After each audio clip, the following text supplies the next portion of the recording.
this morning in Billings this early. It doesn't get any better than this. I gotta say, I'm a little bit excited for you that Senator Tester knew who you were, because politicians, it's like they usually, you have to like explain like, oh, this Justin Bieber kid, and tell them who they are.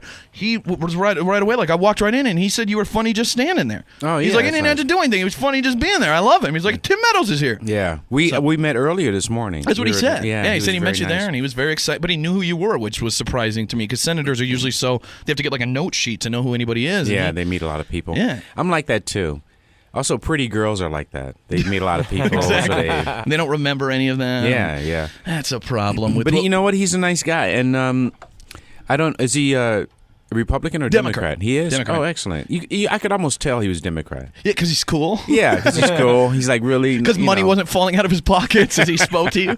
Yeah. No, he spoke to me. He directly looked in my eye, spoke to me directly. He wasn't like brushing me off and stuff. And what's cool about him is, I tell him this all the time, he's so great because whether you like his politics or not, he can be real. I told him that. I'm like, you're like half senator, half human, where you can talk about the issues and also just have a fun conversation. The rest of them are like full robot mode. Like, you're like, so what's your favorite TV show? Ukraine should not be boots on the ground. Like, go into automatic political mode. And like, I got to get my thing out. Exactly. So, yeah. No, I like that about him, man. He's cool. Very nice. Really cool. What have you been up to? I saw you met these fools down at South by Southwest, so you were doing South by Southwest. Yeah, I was performing down there, but I think this show was booked before South by Southwest. Oh, you just happened to bump into him? Yeah.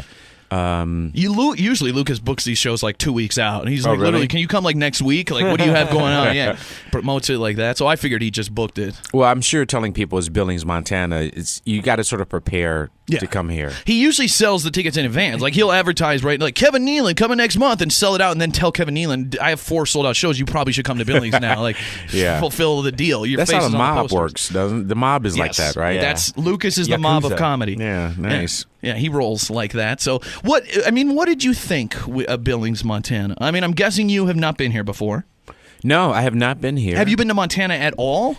No, I've flown over Montana probably like 100 times. But did you ever look down even? No. Okay. When the pilot would announce this is Montana, I would close my window. Okay, so this is the first time you've seen this beautiful state. I love it. I mean, it's like a new experience for you. It's nice, and you know what? Everybody here is so nice. So I didn't have any negative thoughts about Montana. It was just I just figured it was not anything that I want to do because I'm not. What happens here? People hunt, ride horses. What else? Very racist. I don't do any of those things. Yes. Okay. I'm subjected to racist, but I don't do the racist thing. That's good. Do they have a convention here or something? Oh, weekly convention. Yeah, they're all over the nation. Like next week's Alabama's, they're going to be up here for theirs. Yeah, they all come up here. It should be an interesting week for me then. It's good money for the tourism industry here, but I'm kind of unfortunate. But no, so I never really had a reason to come here, but I also never looked down on Montana. Good. Literally from the airplane. Yeah, exactly. Even from the airplane. I like it. A lot of people very excited. Ginger just said, can't wait to see Tim Saturday night. Happy birthday Ginger. to me. So you know what's even funnier? You're a comedian. You'll appreciate this. Her name is literally Ginger Bush. Oh, Ginger. Is she from the Bush family? She is. She married into the Bush family and became Ginger Bush. So I enjoy it. I don't know if anybody else does, but her maiden name was Harry Triangle. Can you say that on the air? Yes, okay, you can. As long as it's not like something super common, you can usually get away with it. So everybody's just going to go to Google right now. What have you been doing? Obviously, we know you from all the work you did from SNL, from The Ladies' Man, and then after that, you've done a little bit. I mean, what's the main gig right now? Is it mostly touring? It is touring, but I sort of do a lot of stuff. Like I've done a lot of episodic television, Suburgatory, and what else did I do recently? The Gabriels. I just shot a pilot for NBC. Awesome. We're waiting to find out if it's getting picked up. It will be. It's I'll make written. a call. Thanks. It was written by this guy David Casp, who wrote a show called Happy Endings. Okay. That was on ABC. So I'm waiting to find out about that. But the main thing right now is touring and just doing stand up. And do you still love it, or is it paying the bills at this point? Well, you have to say you love it. You're here, right? Well, no, I do. I love it, and it's paying the bills. But mainly, it's stopping me from, becoming a whore. That's true. That is true. That I'm like having to sell myself like to do, like pillow commercials or like, commercial. I could see you doing medicine. Like, I used to make people laugh. Laughter's the best medicine. But if you don't laugh a lot, try Prilosec, OTC, something like that. Yeah, I could do that easily. You got to tie it in. And if I wasn't doing stand-up, I'd probably be doing stuff like that. Yeah, heroin in an alley behind the Comedy Store. It wouldn't be that bad. Give me a 10-minute set, please. No, I'd be okay. Okay, all right. Ladies' Man did well for me. I was going to ask that. Do you get sick of that? I mean, that's obviously your big... Because right when we say Tim Meadows, everybody instantly does their impression, Cavafie, and they're trying to do it. Like, is that to the point where you're kind of over it, or is it still an honor, a compliment to you? It's an honor and compliment. Look, it was something that I came up with just as a joke. So to have, and the movie was done in 2000, and to have people meet or still say, still like their character and know about the character is 14 years later is a compliment to me. I guess that's a great point. I forget, because I watch so much and I forget that I'm aging as well, but that it was that long ago. It seems like just a few years ago that it came out. Yeah. And it's amazing. And time just flies. It does. It really does fly, and except it goes slow when you have to pay people money. That's the only time I notice time goes slow. It does. Car notes. Time just slows down. I pay people in ones, too, and it takes it's so long. But let me go through some of these here. Loved you in semi-pro, you jive turkey, says the Hutch. Did he call you a jive turkey? I guess that's the other big one. Yeah. Tim, big fan, want to say thank you for coming to Billings. Hopefully some more big-timers like yourself will jump on this Billings bandwagon. Somebody else, Steve, wants to know if you still keep in touch with any of your former SNL castmates. Yes, I do. All the funny ones? The ones who are rich. Those are the ones rich and funny ones. No, Chris Rock and I text a lot. People have heard of him. He's really big deal. He's great. He's given me a lot of advice on doing stand-up. I've been texting actually with Stephen Colbert past day or so. Just started? Yeah. No, we now I know he's going to be hot. Yeah, now I text him more. But no, we were sending texts back and forth because I kept going, I would go, really? And then he would go, no, it's not true.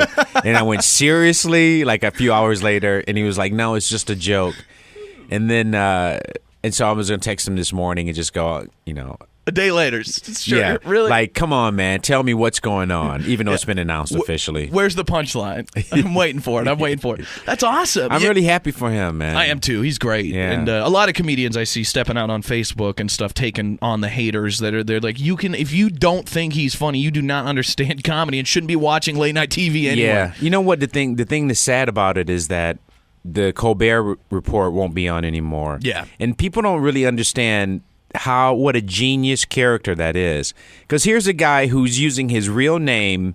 Is not his politics, and yet he acts as if it is his politics, but yet he makes a joke about the opposing ideas. And it is you literally, you will never see a character like that again. It's comedy inception. It's like layers on layers. It is layers on layers of comedy. Yeah, of different textures of what's real and what's not real. Because his real politics is liberal. The opposite. Yeah. Yeah, it's very opposite. But yet he makes fun of liberals. But he's actually making fun of the right. Exactly, it's crazy. It's genius. I tweeted a tweet from Entertainment Weekly yesterday that was 12 times Stephen Colbert has been himself, so people could see. It's so you could see he's funny as well. He's not going to be. He's a character on the show. People are just so confused. One of my favorite moments with him too was, and I've known him for years. We started in Chicago together. But one of my favorite moments was when he did Curb Your Enthusiasm, and he only had one episode, but he jinxed Larry David, the opening of that play. It's a Mel Brooks play. What was it? Oh, The Producers. Oh, yeah. Because he for some reason, Larry David had said something bad or made fun of his character on the TV show, and then he jinxed him, and he was like, "You're gonna have the worst show ever." It was so funny. He's great. I think he's brilliant. I love him in everything he does. Yeah. Somebody else we have on the show all the time is by all the time I mean 3, but for us in Montana, there's a lot. Fred Armisen. Yeah. He just got the gig with Seth. Yeah. Are you musical, or are you going to try to learn an instrument to maybe be Stephen Colbert's new band band leader? Oh, that would be... Well, actually play the saxophone. What band in late night has a sax as the lead? Nobody. So, yeah, I mean, I could easily take over and be his band leader. You should. Yeah. I'm going to put that out there right now. Once we say something, it rolls. Yeah. This will be on Perez Hilton, TMZ. This is going to be everywhere today. Tim Meadows, Stephen Colbert's band leader. That'll be great. And then he'll be texting you going, is it real? Is it true? This is what it would be like. It'd be like having somebody with a 7th grade ability of playing the sax as a band leader on a national television show. I would love it. And again, with the Saints go marching in. One more time. Oh, that would be brilliant. Yeah, that's what it would be like. That's great. Is there anybody from your SNL? What was your situation for leaving SNL? I always love those stories when people leave the show. What are some people leave because it's their time, some people go on to do bigger things, some people Lorne just is sick of. What were the circumstances around your exit? I just felt it was time to go. It was time for me to go do smaller things, was what I kind of felt it was time. It's time for me to go do little things. Yeah. No, excuse me, I needed a break. I had been doing it for 10 years, and I had just gotten married. We wanted to have kids. You can't do that sleeping in the SNL studios writing all Tuesday. Exactly. And it was and so that was the reason. I just felt like it was time. Like they always say, just like Letterman says, like it's time. Like I'm not excited about coming into this great job. I'm not excited about it. Yeah. So it's time for me to go. And nobody was like, no, Tim, don't go. Please. No, Tim, stay for 3 more years. This is Lorne Michaels. That was a good Lorne Michaels. Oh, thank you. Tim, listen. The visual with you doing Lorne Michaels is just the best. Yeah. Because I picture the voice and then I see you and you look very different than Lorne Michaels for people that haven't seen you. Well, everyone does their own impression of Lorne. Tim, let me just say this. The biggest obstacle for you will be you're black. Other than that, and I love the way when he talks. I love Lorne, too, by the way. But when he talks, he stretches out to make things more important, so you just are waiting for that last word. The thing that I'm going to tell you about yourself is this. Wallpaper. You go, what? You need to have more wallpaper in your life. I love it. He's brilliant. Look at him. He produces like half of NBC's shows now. Yeah. Between Fallon and Seth and the Saturday Night Live still. Yeah, he's an amazing dude. And like when I was working there too, like to be able to make him laugh, like to get him to guttural, like just to lose his stuff. Was a badge of honor. I've heard that. To get Lorne to like kind of crack a smile, that's like, okay, you're doing something right. But yeah, if you get him to actually laugh, that's like, whoa, it doesn't happen. Yeah. Ladies Man was one of those ones where I got him. I was like, because he never heard me do it. And then once I started the character, the thing, he was just like laughing, like bending over, like guttural laughs. That's got to be the best feeling in the world. Yeah, it was great. Like, you can stop paying me my $25,000 a year for my giant show that I'm on. Lorne, because notoriously SNL's super cheap as well, right? You can't really make a great living. Yeah, no, you don't. I mean, you do okay for living in New York. Yeah, but it's not like people think. I mean, you're famous. No. Everybody thinks like household names. These guys are big, but you're writing too. I mean, literally, you're doing 2 jobs, and you get paid for just one job. But, the other thing is that usually you get that job when you're young, so you don't have a lot of, expenses. Yeah. And also it's like, oh, my God, look, I'm doing this job. And you forget, I remember my rude awakening was I was on SNL, and I've been on for a few years. Then I read a story about Matt, the guy on Friends. Matt LeBlanc? Matt LeBlanc. And he was saying that, how much money he didn't say it, but they said it in the article, and it was literally 300 times the amount of money that I made. Literally, 300 times. And he's not writing his stuff. Yeah, no, he's not writing it, and he's not staying up late. Yeah, he just shows up in his Porsche and does the lines. Exactly. But that was when I was like, okay. You really got to hit big in order to do well. You got to step out. I was going to say that too. Yeah, you're usually young. You don't have the family to support and stuff. And then I remember Tracy Morgan. He had 14 kids already by the time he got to SNL. And he just keeps on going. He came to Billings. He played Billings. Oh, really? Last year, yeah. Yeah. I love Tracy. Yeah, he was fun. He was a fun interview. He shot out of a cannon, man. You can never tell with him, though. It's like, I'm worried. I don't know if it's drugs or natural. You never tell. It's natural. That's what's scary, though. If it's not drugs, it's even more scary. What I think, too, is it's part performance art. And people don't take that into consideration with some of the stuff that he does, because he knows what he's doing. Yeah. He's a smart guy, and when you talk to him just as a normal person, he can be the way he is on stage, but he can also be a normal person. Pull it back. Yeah. I like that. That's cool. Are you some of the SNL? People have had great success after the show. Some people have gone kind of off the rails. Is that? I mean, how do you think you control that? Like, I mean, the people that go off the rails. I mean, is there any help for them? Do you think it's just like the career's not going great? Like, I mean, you hear about SNL people there. Rachel Dratch, for instance. Do you know Rachel Dratch? Yeah. She was the ugly one. Come on, man. On the show, she always had the doll with the little hair stick. They made her the ugly one, but she didn't. I mean, she got kicked off Tina Fey's own show, like, and she can't do anything now. And it's like, you feel bad for somebody like a Rachel Dratch, because she's great. It's not for lack of talent, that's for sure. Because she's really good, and I don't know, because I don't really keep up.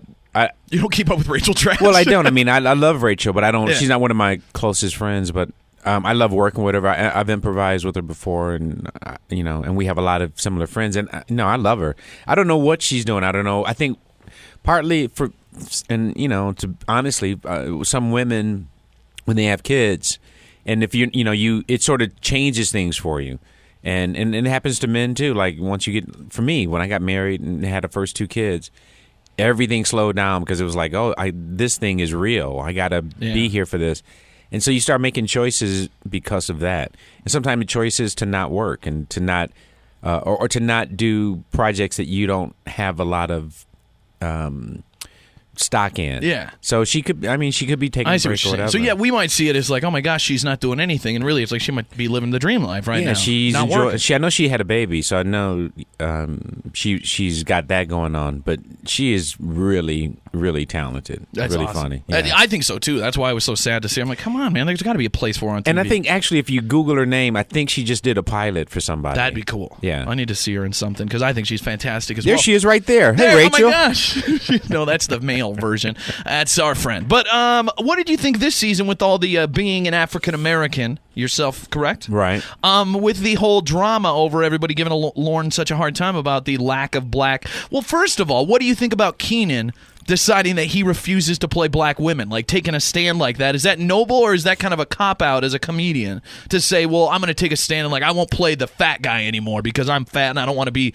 known as that? Like, I don't know. I never really thought of it. I've never really thought about it. I think, I remember hearing about it, and I just thought, well, if that's what you want to do, then that's what you want to do. I mean, I think it did spur the show to move forward and hire an African-American performer, which is great, and also writers, too.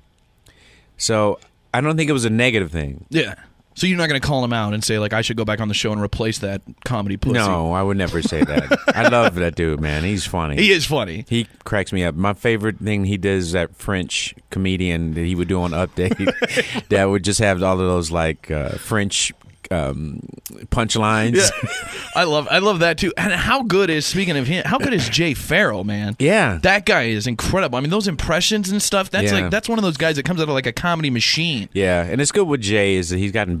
I've seen him get better over the years that he's been on the show, because at first he seemed really kind of raw and sort of like afraid that he was there, and now he's gotten confident. He's having fun. Definitely. I haven't watched the show this year though. I've sort of. I haven't really been on it. You got to at least check out the black episode. The first episode when they brought on the black writers and the black cast member, and then they had a black host too. Yeah. Every sketch is like black centric, and it was the best episode of this season. And I've never seen a Tyler Perry movie. That's what I would think as a white gentleman. I'm like, I don't understand these people's world. What is this? But it was the best episode of the season. It was amazing. Yeah. So it's been good stuff. Yeah. Do you have time to stick around for a little bit more? Or? I don't know. Yeah, I guess so. Well, yeah, exactly. He doesn't want to, but we'll be back in just a second with more from Tim Meadows. He's playing. Remember, tickets are still available. Somebody asked. MontanaComedy.com. They're going fast, though. Red Door tonight, 7 to 9, 7 to 9 tomorrow night as well. They're doing the four-show deal. Coming up next, more of legendary Tim Meadows. Do you like that before your name? Nice. Okay, I like it.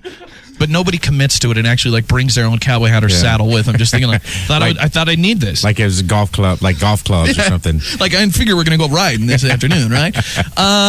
This is a very nice compliment. You're funny, Tim. Some movies are dumb and you make them good.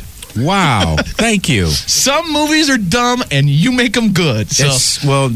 I guess that's good, to make a dumb movie good. I guess you want to make a dumb movie smart, but to make a dumb movie good. Either way, you're the frosting on those dumb movies. It's like, I make a lot of crappy. But that frosting is damn good. They're like, hey, we got a crappy movie. We got to get Tim Meadows in this. He'll make it somewhat palatable. This question's a little ironic. Tim, do you do charity work? Somebody wants to know. I will remind you guys, Tim's performing in Billings, Montana tonight and tomorrow night. So, but I'm assuming they mean any other charity work. Charity work, yes. I have an outreach program for young ladies over the age of 21. Very nice. That are homeless. Susceptible population. And have alcohol problems. Very nice. I room them.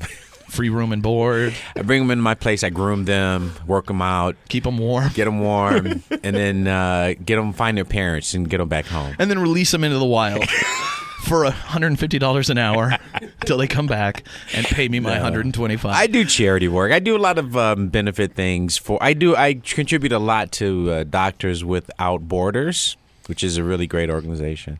And, I thought you were going to say Doctors Without Licenses. It's kind of an interesting take, too. Dr. Conrad Murray. They are sort of doctors without licenses, I went to actually. those, and they're not the best. Those aren't good doctors? Okay. I'll take your word for it. You're fun. Oh, that's another one. Awesome interview. Lived it, somebody said. You're all living it, actually. Somebody wants to know, since you brought up Mel Brooks via the producers, what's your take on the comedy genius that is Blazing Saddles? One of my favorite movies ever. I love that movie. It was one of my favorite movies, and I love Mel Brooks just in general. It was one of my favorite. And actually, on my when I text from my phone, I took out, this is from an iPhone, that thing, and put Sedagive with a question mark. I like it. That's a big fan, right there. And you got to know what Sedagive is and what it's from. And usually, I know they don't know when they say, "What is this? What is Sedagive?" Yeah, what does it mean? I don't understand your text. I say, I'm not going to explain it. You have to ask somebody else. You're clearly not in this world. I like it. Do you know who's the one SNL member? I do a thing where I try to collect celebrity cell phones numbers. Like if I can ever weasel my way in, I have Anna Gasteyer's phone number. That's all. But from SNL. Yeah. We call who's our Ted Danson. That's our go-to. We call Ted Danson every year on his birthday and prank, because it's obviously early. So we wake him up and he'll, like 10 rings in, he'll go, "Hello." And I always go, "Hey, is this Ted Danson?" He goes, "Yeah, who's this?" And we go, "Happy birthday!" Click, and just hang up, because we never know what to say. So we wake him up every year. Some years we stay long enough to hear kind of like a like he doesn't get it, but we wake him up in his bed and wish him a happy birthday annually, because he was stumping for Hillary Clinton. And I had this great thing. Know this in case any local radio DJ tries to do this bit to you. Yeah. I give him this phone number to this machine as the main number, and then I give them this as the backup, and then when they would call this, I wouldn't answer, and they have to call, and then they call my backup, and I'd be like, "Oh, no, I'm right here, call the other line." So then we do the interview, but then I'm like, boom, on a gas star anytime I need you. I haven't used it in 10 years, but I have it. She might have changed it too, but Ted Danson never changes it. He's a conservative dude. He didn't want to change much. I'm sure it's a landline. It's like an old rotary phone. Well, it's near his bed. Probably if he's waking up next to it every takes him morning. like 7-minute rings to get over to it. He's a great guy too. Ted Danson's one of my favorite people in show business. Like, I've worked with him. I just did this one show called Help Me, Help You, and he was a therapist, and I played a competing therapist like next door to him. That's awesome. And he seems great. We got along so great. He was like one of my favorite people. Yeah, he's great. He seems so. And you know what? If you were to tell him that this is a joke and you've been pranking him on his birthday, he wouldn't even. I don't think he'd be mad. I think he would appreciate it. Yeah, you say that, and then when he calls the FCC or something, and like there's a $5 million fine, like it wouldn't. Our bosses hate that. Well, I wouldn't do it if Hillary is the next president. Okay, I'd probably not do it. Okay, then I'm not going to do it. Then I'm just going to not do it. I'm just going to never tell him, and hope that he still doesn't get caller ID on that rotary phone. I think I have Ted Danson's number too. Actually, I should text him. We're going to get ratted out now. Find out. Remember when you get awakened on your birthday with just a random happy birthday from some 406 number? Yeah, it's I know those dudes. It's wonderful. I do have Ted Danson's number. I just awesome. There it is. I wonder if we have the same one. We should check all our numbers together. Call them together and see if something happens. Do you ever do that? Do you ever just call like celebrity friends you haven't seen in a while and just say like, "Hey, it's Tim." Just seeing what's going on. What kind of loser you think I am? Like, I'm just kind of loser like me. Hey, Tom Hanks. It's Tim. Saw your movie. Thought I'd give you a call. Who did I hear? Oh, it was Kathy Griffin. I just heard an interview with Kathy Griffin, and she sat next to Harry Styles from One Direction and at a concert, and he got drunk, and he went backstage and he saw Tom Hanks, and she said it was the funniest bit. And Tom Hanks is trying to protect Harry Styles by going, Harry, have you met my comedian friend Kathy Griffin? Like letting him know. And Harry Styles was so drunk he just kept going, were you scared when the pirates came on the ship when you were Captain Phillips with those little boats when they came and became the captain? Like he was like quizzing him like he was really Captain Phillips. Like, how scary was it when that little black-faced man with the cheeks in was like Kathy Griffin's just eating it up, and like writing down like I got a whole set here on this my goodness. drunk boy bander here. I don't know any of those people from that story except Tom Hanks. No, I'm kidding. I know Kathy Griffin. I was gonna say I don't know who's Harry Styles. He's One Direction. They're like they're like the new Biebers, but in sync style because there's a bunch of them. Yeah, you need to know. You have kids. You have to know who Harry Styles is. But my kids, they go through. My kids don't like boy bands. They only like Bach. They like Bach and Mozart. No, my son. I have two sons. They don't like boy. I mean, oh yeah, that'd be weird. They don't. Yeah, boy bands are awesome. They like Justin Bieber at one point. And actually, I had a great moment in New York when I took my kids to New York. We went by SNL. Justin Bieber was on SNL doing a walk-on. Ah, perfect. We were standing up in the hallway outside of Lorne's office in between the shows, and Justin Bieber comes around the corner, and he goes, "Hey, Tim Meadows." And I went, "Hey, Justin, how's it going, man? Nice to meet you." And then I just looked at my kids like, "What up?" See that? Was that like the first time the kids were like, Dad really did do something? Like this whole, I mean, assuming like as a celebrity's child, you probably think a lot of it's kind of a lie. Like, I'm sure every kid thinks their dad, or every dad thinks he's cool and does something cool. And then they're like, our dad actually knows Justin Bieber knows who our dad is. Yeah, I think that was the first time where it was somebody that they actually had seen and thought they would never meet. You know what I mean? Mm-hmm. Like that sort of level. So it was really cool. But I took my kids to Boston when we shot the first Grown Ups. Oh, okay. And then they came again when we shot the second one. So too. that's they know that you're legit at this point. Yeah. They're still not buying into Dad's hype. They dig it. But here's the thing that's like disconcerting is they also see how wealthy my friends are compared to how we live. And my son literally said to me one time, "So you and Adam Sandler worked on the show at the same time?" As if like he got this big promotion and you didn't. Like, how come he has like this houses everywhere? You work for him. He got it. He really did get it that day. He's like, everybody's swimming in his swimming pool, Dad, and you only let the fish swim in our swimming pool. The fish tank. Yeah, that's got to be funny. But it's so cool that Adam Sandler, I've heard some people say he's not the nicest dude, but then I hear from all the people that still work with him that he couldn't be more nice. He keeps everybody in the loop. Like if you're part of that gang, I mean, he tries to incorporate as many people as he can in projects. Yeah, I think he's a great businessman but no, he is what you see. I mean, he's very loyal to his oldest friends, and he seems that way. He's but yet he's a tough guy also. It's like, he, just like me. I mean, I was born in Detroit, raised in Detroit, so there's a part of me that's always going to be from Detroit. Yeah. And like, you sort of never lose that sort of, and I think Adam's the same way. I think, he's got a tough side of him that he grew up with that doesn't go away. Yeah. And also when you become that successful, you become a little bit more like questionable about people's motives for getting to know you or whatever. So have you thought about, to impress your kids, the fact, now I haven't checked the price or your value on celebrity net worth, but I'm guessing you probably have about the net worth to purchase Detroit at this point in its current state? Like, that'd be kind of cool to your kids. Like, this is the city I grew up in, and now it's ours. Run out and play, but come back. Don't go farther than 15 miles in any direction. That'd be great. I mean, because the city is like, I mean, it's pretty low at this point. Like, I think you could purchase a lot of it. Yeah, I could probably buy the Renaissance Center if I wanted to. You could do Doctors Without Borders and just base it all out of Detroit. Like, have a whole center there and just funded by Tim Meadows. Well, I don't know. You should change it to Tim's Meadows. Just the whole city and Detroit. Instead of Detroit. Well, here's my problem now with my kid is I still have family in Detroit. Oh no! So yeah, Get and them they out. love it there. But now my kids they want to go and visit. So it's just like, can we go to Detroit? I'm like, no, I don't want to go there for Christmas. Like, that's like the worst time to go to Detroit. They never say it in the summer. It's always like winter time, Thanksgiving. Daddy, can we go back to Compton and see where you grew up? It's like, well, maybe we'll just look at a movie. How about? Let's check out a film about Detroit. But can we go to Syria, Dad, and see where you used to? Yeah, Don Cheadle was great in Crash. I want to see what it's like to be in a movie like that. Somebody wants to know if you're a Lions or a Tigers fan. Or both. Bears. Oh my! Lions, Tigers, or Bears fan? I just threw that in again. Yeah. I like Lions. I'm the Lions at every Detroit team. I'm not one of those people who move to a different city and then you join. I have a friend that was from Detroit that's a Lakers fan, and I love him like a brother. But I always tell him I hate your basketball loyalty.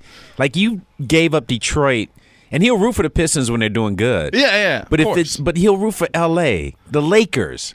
Yeah. I'm like, you're evil. You can't do that. You can't do that, man. Do you go to Lakers games? I mean, not cheer, obviously, but do you go there to sit? I've been to a couple, like when I first moved out, but I don't like the Lakers. I don't care. I don't like them. You should be the guy that when they're like, "Hey Tim, we'll put you right up front with the other celebrities and stuff," and just bring a Lakers suck sign or something to sit up there in the front. Go Mavs or whoever they're playing. I met Kobe Bryant once outside of a gym, and I went over and it was like after he won his first championship. I can't believe I'm saying this story on radio. It was Billings. Exactly, yeah. He won't go any farther. No, they never know. Nothing from this show transcends. But I went over to him, and after he won his first championship, we were outside of his gym, and I went, hey, and I didn't expect him to know me, but I kind of thought maybe he would know me. Yeah, there's a chance. And so I just went, hey, Kobe, congratulations on the championship and winning, and stuck out my hand, and he just looked at my hand. And then he just walked right by me. And then his trainer that was with him looked at me like, oh, man, I don't know what to do. Like, he was like, he knew who I was. He should have covered. He should have been like, that's my job, sir. Thank you, Tim. Thank you. I'm the handshaker for safety reasons. No, so it sort of cemented my hatred for the Lakers. That would totally do it for me. I love that you hate. I mean, because most people, even if they like their home team, it's like they still support. Like, well, this is my city now, so this is kind of my adopted team. I like that you still harbor that resentment as a Detroit resident. That I still hate the Lakers. Nothing will change. Somebody said, "Who was Tim's biggest? Who were your biggest inspirations in comedy?" Well, I mean, the original SNL cast probably was a big. I mean, those guys sort of defined what I could become. Like, I didn't really know what I wanted to do, and after I saw that show in Monty Python, I think those were the ones that really got me. When I was growing up as a kid, though, Mel Brooks was mainly the dude that and Woody Allen. Those are the guys that I watched. And, you know, Richard Pryor and those guys as I got older.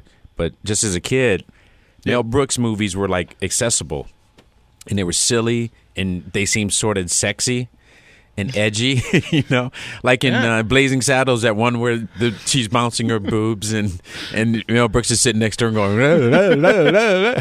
As a kid, that's the funniest thing ever. Funniest thing ever. And you wondering why adults are laughing. And then, then 10 years later, you get it. You go, oh my God, yeah, she's beautiful. Yeah, it makes sense to me now. Yeah. I love it, man. It's so cool to hear where people kind of get. I had that dream too. And so, like, if you ever feel bad about your career when your kids go to Adam Sandler, you could be like, I met a guy in Montana that wanted to be on SNL too, and he's still in Montana. Oh. But I was going to leave. I told this story. I was speaking at the university here earlier this week, and I said, I had $2,000 saved up after high school, and I was going to take my Hyundai Excel hatchback out to L.A. and start out there. And the plan was like, give 5-6 years, and I'll be on SNL. And then somehow I got stuck, and I'm still here, and now I've given up on all hopes and dreams. Oh, that's sad. I know, it really is. Here's the 10 problem. Years I've been in this hellhole doing this. With that plan that you had was that, one, you didn't have enough money. 2, you went to L.A. to get on SNL, which is on the other side of the country. It was a closer drive, so I figured like they could fly me once I got there. See, and then you're putting too much pressure on SNL to like help make your dreams come real. Yeah, it was like that was the only thing. It was like all I can do, like whatever. I figure you get to L.A. and there's like a line where it's like to be on SNL, start here. Like you go through the process. Yeah, and I found out that's not how it works. No, you should go closer to the source. Of the job that you want. Yeah, or even I went to Chicago. I was going to say, or go to Chicago, where a lot of guys at least have, where there's a track record of breeding success. Not a lot of Montana guys on it. We do have Dana Carvey. Dana is he from Carvey's, Montana? he's a Montana dude. He went to, what's our other one, Chubbs? Do you remember? We got one more Montana SNL connection. You won't remember. Never mind.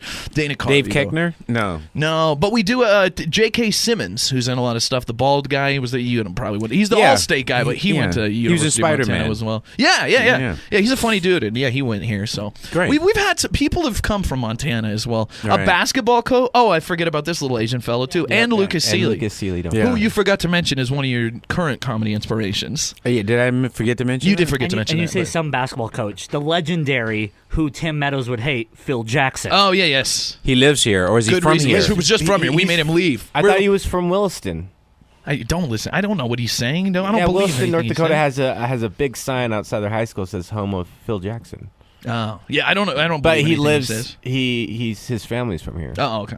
Yeah, I don't. Anything he says, I don't believe all the time. Well, David Letterman comes here a lot, doesn't he? Yeah, Doesn't he? Letterman loves Letterman. it. Oh yeah, because that's Yeah. where his kid almost got kidnapped from. Where his Yeah. painter was gonna steal his kid. It was from his ranch up here. Now, and people wonder why is he retiring? Yes, that's why. It's like, yeah, dude, I don't want my kids kidnapped. And every time I cheat on my wife, you guys make it. And then remember when he had the stalker for years? Yeah. And she actually, I think she maybe committed suicide or something. I hope so. But like after that, Letterman has never had like an easy time of it. I know. He's got a rough life. I know Yeah. you can't get away with anything, that guy. And somebody said, "How about the movie Nebraska?" Oh yeah, I've got to mention the movie Nebraska. If you saw it, was shot here in Billings. The beginning part with Will Forte. There's a tie-in. Oh, okay. You know, Nebraska was shot in Montana, the beginning they leave from here to go to Nebraska, which everybody does. exactly. Yeah. exactly. It's like we got to move up to a bigger, better place. But Yeah. we've Let's go to Nebraska. Will loved it actually. Will Forte was like he loved it running on we interviewed him and he's like, I love whatever those big rocks you guys have that are out there. Those I'm like, those are called the rims. He's like, I loved running on your rims. And he said we had great food. Yeah. So try some of the food while you're here. I will. If you and he share similar food likes. He's really excited to try my mom's egg rolls. Oh. Yeah. Are you just being polite or do you love egg rolls? I just love egg rolls. One of the things I do in every city I go to, get egg rolls. Well, especially Montana. I mean, it's so stereotypical. I go, where do you get egg rolls in this city? Just Yeah. name the best. We always we have so many. You can go to Panda Express. You can go to all these places. It's like, but no, we have authentic Laotian egg rolls Yeah. right here in Billings, Montana. Yeah. This is kind of this is like Chinatown of the Northwest here. Oh, my house Screw is, yeah. San Francisco, Yeah. Seattle. We've got them here. Lucas and his whole family, and I they're heard- all Lucas's fan. Anytime something opens Yeah. that sounds remotely Asian, whether it's a tech company, a Chinese restaurant, or anything, you tell Lucas, and he's like, "Yeah, that's my sister, or that's my brother, or that's my cut." Like they're all Lucas's family. Yeah. Laos just ships them straight over here. I don't know what the deal is, but it works. Even Don't on look the at me. spas. Yeah, I don't know either. Yeah, exactly. I don't know. None of us can figure it out. Somebody wants you to go to the feedlot to experience some real Montana food. And the feedlot is that steak. I was thinking that actually the cattle feedlot. Go eat hey, put some eggs on the griddle for me. I've been on TV before. Lucas's giggle is funny. Tim sounds super stoked for those egg rolls. Ribbon chop out. They're just suggesting food for you here. Any big plans for the future after Montana? I'm going. Well, no, not really. I'm going to Chicago next week. For a project or just No, I live there. Oh, at home. Part time. And then I'm going to. I have show. Well, it doesn't matter to people here. But then I have shows in other states. I'm going to Rochester, New York next week. Very nice. And then, So just doing a lot of traveling. A lot of traveling, yeah. How much I'm time do you waiting get to hear to about spend this at home? pilot. I'm I'm sorry. going to get that done. That pilot. Who do I need to talk? Who else is in it first? I mean, I need to know if I should endorse it. It's called "Marry Me," and it's Casey Wilson, who was on the show. A show called. She was on SNL at one time, and she was on the show called "Happy Endings" on Okay. ABC. She's in it. Ken Marino from The State, and I love this state. yeah, That's classic. he was Casey in it. Will. She's very attractive. She's great too. Yeah. Really funny. Oh, from Bride Wars. Yeah, Happy Ending. She did all those Julia and Julia. She did all those movie things, and now she'd Marry Me. Yeah. Is on there. Casey Wilson, Kim Marino. You got Tim Meadows on the list, and Jo Beth Williams. You forgot to mention Jo Beth Williams. Yes, oh my God, I had a great experience. We were shooting this pilot, and I got into this sort of shouting match, almost fight with two guys walking into our set. And I started going, I went off on these guys. Like the Detroit part of me came out. It's like the Christian Bale where he yells at the light guy. Yeah. Because these guys, we were walking back. They lived in this apartment building downtown. As we were finishing the scene, we walk into their lobby. And they didn't like the fact that we were filming. And it was like 4 a.m. and I was tired. And these guys sort of blocked the door, sort of, as Jo Beth Williams was going. and I lost it. I was like, let's fight. I was ready to fight him. I was like, we can go out in the street right now. I'll take both of you on. They're like, it's so good to meet you, Mr. Meadows. Yeah, no, they weren't like that. They like one guy. This is how it started. One guy, as he was walking through the set, he gave me the finger like this, like got in my face with the finger, and I went, whoa! I'm like shooting a scene. And then when we finished and we walked in, I go, you're the guy that gave me the finger, right? And he goes, yeah. I go, you got something else you want to say? Say it right now. And then he goes, no, I don't have anything else to say. And I go, yeah, you're right. You ain't got nothing else to say. Get out of here. This is my lobby. From 4 to 6 a.m. till our permit expires. Yeah.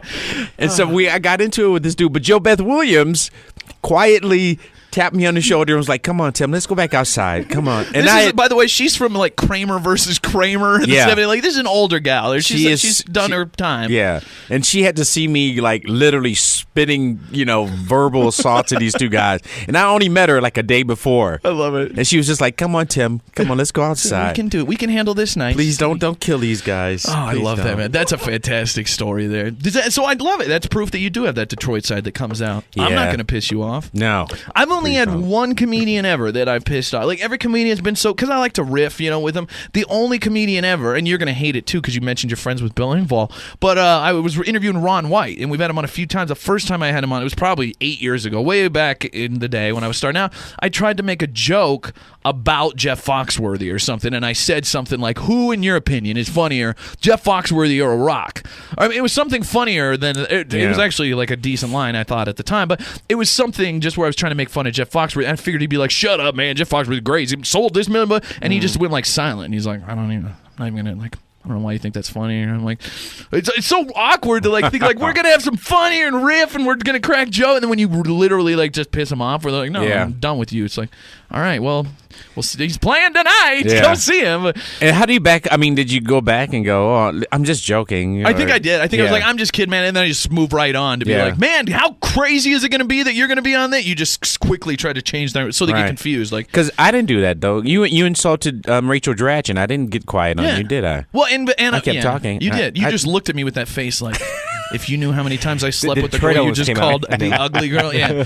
No, I'm a huge SNL fan. Is it? What I mean, is it cool to you? Like, to me, like I said, that was my life's dream. Like, do you feel like you're a part of? Does it mean as much to you as it means to me? Like, do you feel like you are a part of this exclusive club that so few people get to be a part? Because to me, it's like a pinnacle. It's a great thing. Yeah, I mean, I feel very honored, and I do. I feel like I was on the Yankees or whatever. Yeah, exactly. Like I played for one team, and it was really, I had a great time, and it's but then as the years go on too, you realize that show will always be on, and there will always be new people, more talented, more than you, and your kids more talented. Well, name one. I would, I'm making 100 I can name, but and so as it goes on, you realize that like it'll probably be around for a good length of time, and I'm happy to have had my name etched on the wall of people who contributed. Well, just those. I mean, people pick up those retrospectives, on the best of the past 50 years and stuff. Like eventually the best of the past 200 years. But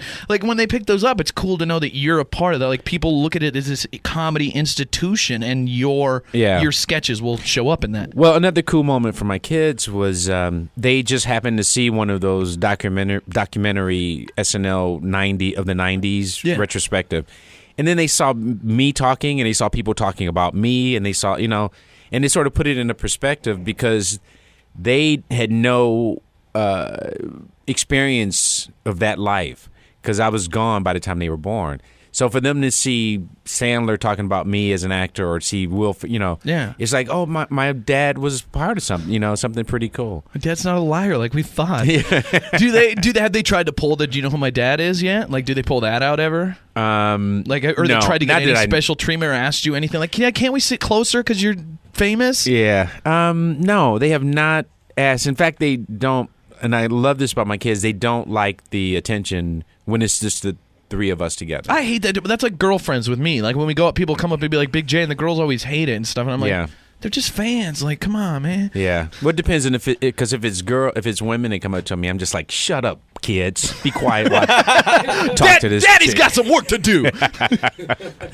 But if it's, but they generally don't like when people come up to us and they just like having me to themselves. Okay, good. I can understand that, but I wish there was a good story about my dad's Tim Meadows or something. Do they go to just normal school? Do kids know that you're famous? Yeah, and yeah. Kids don't, they never come home and hey, I met Gabby today at school, Dad, and is there any way you can get Adam Sandler's autograph for her? No, they haven't done that stuff yet, thank God. And I don't think they would. Okay. I don't think they would. They know better. Because they know how much I hate that stuff. Oh, okay, I see. They get it. Because I've got friends who their kids will come up to me and be like, can I get your autograph from my friend, Jessica at school? And I'll sign it for kids' friends and stuff. And I'm like, that would be so awkward if that was my everyday life. But I guess your kids know that. They haven't asked for that, But now when I go pick them up from school as they get older, now the kids that have seen me, they're watching from across the schoolyard. So it's becoming a big issue of me being there picking them up. So now you have to be more incognito. Yeah, I'm like, yes. And as they get older too, I can't kiss my son goodbye anymore because it's hey man, and he's 20. Yeah, it's a little awkward, but he literally repels from me kissing him on the cheek. I can only hug him now. Yeah, he's like, yeah, no man, what are you doing? It's gross. Yeah, what are you thinking, Dad? I ain't kiss no dude. Yeah, what are you talking about, son? You're my kid. I love it. We got to take a break and we'll come back here. Who knows? Tim Meadows might still be here, or he might have to leave, and we'll see with Tim. But either way, there will be a giant long snake in the studio next. It will either be Tim's. It will either be Tim's or it will be here just to scare Lucas. But that's coming up next on Hot. The Big J Show. Weekday mornings from 6 till 10 on Billings' #1 hit music station, Hot 101.9.